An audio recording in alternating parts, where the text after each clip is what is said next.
Unit plant பிசியாலஜிலிருந்து stress physiology பத்தி பார்ப்போம் இந்த வீடியோல. ஸ்ட்ரெஸ் அப்படின்றது பிளான்ட்டுக்கும் ஏற்படும். ஸோ பிளான்ட்டுக்கு ஏற்படக்கூடிய ஸ்ட்ரெஸ் வந்து பிளான்ட்டோடைய க்ரோத்துக்கு டிஸ்அட்வான்டேஜா இருக்கும். ஸோ எப்படி ஸ்ட்ரெஸ் உருவாகும்? இன்ஃப்ளூயன்ஸ் ஆஃப் ஆர்கானிசம்னால வரக்கூடும், இல்லை நேச்சுரல் என்விரான்மெண்ட்னால வரது தான் நம்ம பிளான்ட்டுக்கு வர ஸ்ட்ரெஸ். இது வந்து பயோட்டிக் ஸ்ட்ரெஸ் அப்புறம் ஏபயோட்டிக் ஸ்ட்ரெஸ் அப்படின்னு சொல்றோம். பயோட்டிக் ஸ்ட்ரெஸ்ன்னு எடுத்துக்கிட்டோம் அப்படின்னா நம்ம பேத்தோஜன்ஸ் அப்புறம் இன்செக்ட்ஸ் அப்புறம் ஈவன் நாம வந்து கிரேசிங் அனிமல்ஸ் கிரேசிங் பண்றதோ இல்லை நாம வந்து ஏதாவது பிளான்ட்டை ஹார்ம் பண்ணா கூட அது பயோட்டிக் ஸ்ட்ரெஸ் தான். இப்போ ஏபயோட்டிக் ஸ்ட்ரெஸ் அப்படின்னு எடுத்துக்கிட்டா இது வந்து இன்ஃப்ளூயன்ஸ் ஆஃப் கிளைமேட். ஸோ கிளைமேட்ல டெம்பரேச்சர் இது எல்லாமே வந்து நம்மளுக்கு ஏபயோட்டிக் ஸ்ட்ரெஸ்ல வரும். ஸோ பயோட்டிக் ஸ்ட்ரெஸ் அப்படின்னும் போது இது எக்காலஜி ஆஃப் ஆர்கானிசம் வந்து கட்டிங் ரேசிங் ஆர் பேத்தோஜெனிக் ஸ்ட்ரெஸ்னால வரக்கூடியது. இப்போதான் சொன்னோம். இப்போ ஏபயோட்டிக் ஸ்ட்ரெஸ் அப்படின்னா இது வந்து பிசியாலஜியும் இக்காலஜிக்கலாவும் அது வந்து பாதிக்கக்கூடியது. மெயினா பிசிக்கோ கெமிக்கல் ஃபேக்டர்ஸ் ஆன வாட்டர், டெம்பரேச்சர், சலைனிட்டி, நியூட்ரியன்ட் அப்புறம் ரேடியேஷன், நம்ம சோலார் ரேடியேஷனுடைய ஸ்ட்ரெஸ்னாலையும் மேன்மேட் பொல்யூஷன்னாலையும் வரக்கூடிய ஸ்ட்ரெஸ் தான் இந்த ஏபயோட்டிக் ஸ்ட்ரெஸ். ஸோ இதில் பிளான்ட் வந்து இந்த ஸ்ட்ரெஸ்ஸுக்கு ரெஸ்பாண்ட் பண்ணும். அந்த ரெஸ்பாண்ட் பண்ணுற ஸ்ட்ராட்டஜியை பற்றி தான் நம்ம இந்த வீடியோலும் இதுக்கப்புறம் வரப்போகிற வீடியோஸ்லையும் பார்க்க போகிறோம். ஸோ இந்த எப்படியெல்லாம் இந்த பிளான்ட் ரெஸ்பாண்ட் பண்ணுது ஸ்ட்ரெஸ்ஸுக்கு அப்படின்னு பார்த்தோம்னாக்கா, ஒன்று இந்த ஸ்ட்ரெஸ் பீரியடை எஸ்கேப் பண்ணுறது ஆர் ஸ்ட்ரெஸ் டைம் ஆர் இதெல்லாம் எஸ்கேப் பண்ணக்கூடியது. இன்னொன்று அது வந்து இந்த ஸ்ட்ரெஸ் பீரியடோட சஃபர்னால கோப்பப் பண்ண முடியாமல் அழிஞ்சு போகிறது.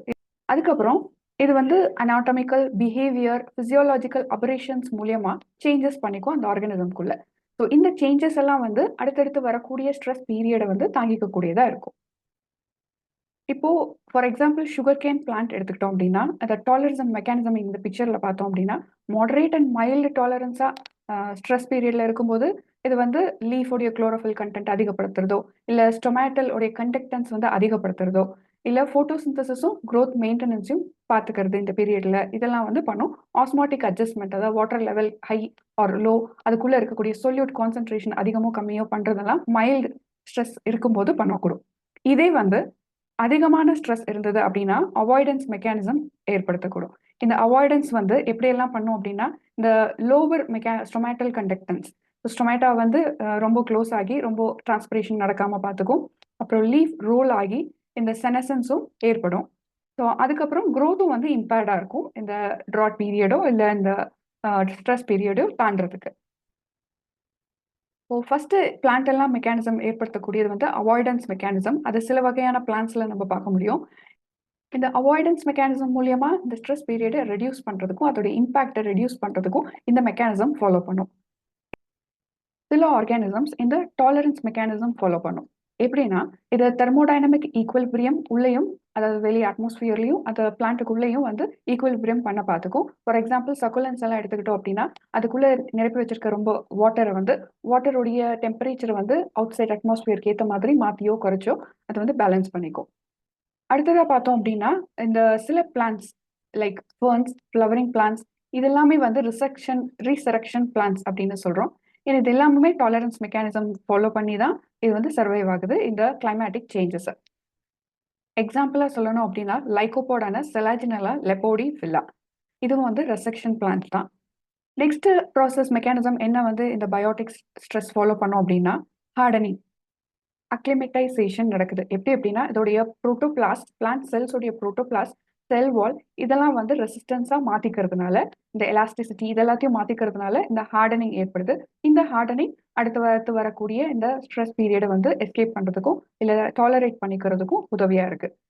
இந்த பயாலஜிக்கல் ஸ்ட்ரெயின் ஆன ரெண்டு விதமா சொல்லலாம். அதாவது எலாஸ்டிக் பயாலஜிக்கல் ஸ்ட்ரெயின் இல்லை பிளாஸ்டிக் பயாலஜிக்கல் ஸ்ட்ரெயின் அப்படின்னு சொல்லலாம்.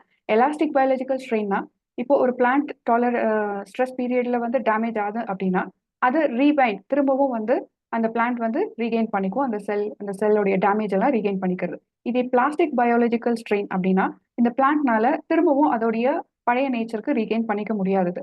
அதுதான் வந்து பிளாஸ்டிக் பயாலஜிக்கல் ஸ்ட்ரெயின் அப்படின்னு சொல்றோம். அப்புறம் ஏரியல் பொல்யூஷன், இந்த பொல்யூஷன்னால வரக்கூடிய இந்த பொல்யூஷனை தாங்கி வளரக்கூடிய சில ஸ்பீஷியஸ் என்ன அப்படின்னா கிராசஸ் எல்லாம் மோர் பொல்யூஷன்ஸை தாங்கி வளரக்கூடிய ஸ்பீஷியஸ். ஸோ இதோடைய அடாப்டேஷன் ஏரியல் பொல்யூஷன்.